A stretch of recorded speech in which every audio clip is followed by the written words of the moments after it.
Thank you, Mr. President. Maybe Russia will give up a lot, maybe they won't. That's how US President Donald Trump described on Thursday his initial vision of a deal to end the Russian invasion of Ukraine during a press conference with the Indian Prime Minister Narendra Modi. Meanwhile, he's more clear about what Ukraine needs to give up: the prospect of a NATO membership. Gotten themselves into something, and they said you cannot have Ukraine going in any way into NATO. And I start from that standpoint. I think everybody knew that. Now, if a better deal can be negotiated, if they are able to make a deal where they can do that, that's fine with me. I really don't care. I want that bloodshed to stop. Ukraine wasn't in and never requested to be in until more recently. So that's the way it is, and I think that's the way it's going to have to be. Europe is cautious about Trump's assertion.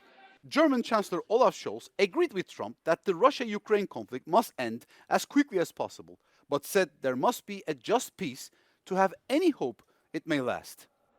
Unsere Interessen in den bevorstehenden Verhandlungen selbstbewusst vertreten, engagiert, denn sie gehen uns unmittelbar an. Wir Europäer sind es, die die Ukraine am stärksten unterstützen, und zwar so lange, wie dies nötig ist, und auch über einen möglichen Friedensschluss hinaus. Ukrainian President Vladimir Zelensky, on the other hand, said he would not accept any negotiations about Ukraine that do not include his country in the talks. European governments also demanded a seat at the table.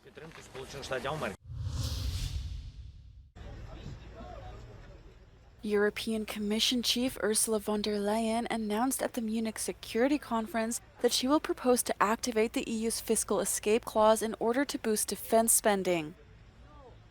Under the measure, defense spending making a country's overall spending go over or deviate from the EU Stability and Growth Pact would not be met with financial repercussions. In simple terms, we empowered member states to substantially increase public investments linked to the crisis. I believe we are now in another period of crisis which warrants a similar approach.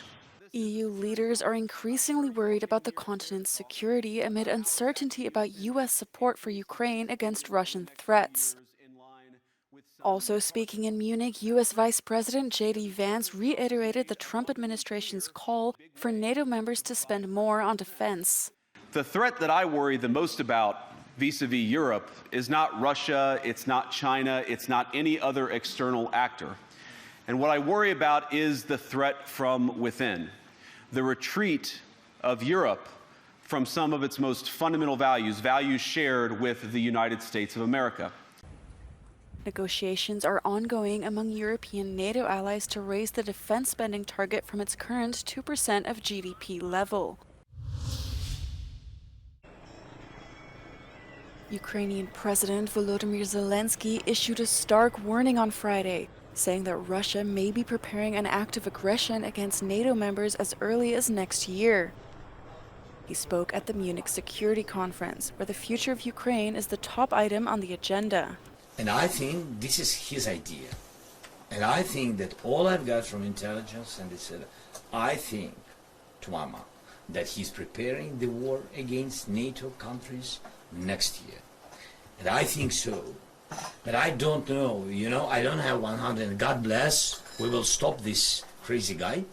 And we will not have any war in the world in Europe, but you will not stop him just to say, yes, he said that, we will stop. It's not enough. Zelensky added that immediate security guarantees for Ukraine are necessary after U.S. Defense Secretary Pete Hegseth said NATO membership for Ukraine was unrealistic. He said EU politicians remain very concerned about the U.S. reaction and possible support in case of an attack. If we are not ready today for NATO, okay, we will wait, but we can't just wait. We will wait with some security guarantees for today. That's my position. Zelensky is also meeting U.S. Vice President J.D. Vance in Munich to discuss President Trump's ideas for a negotiated settlement to the war.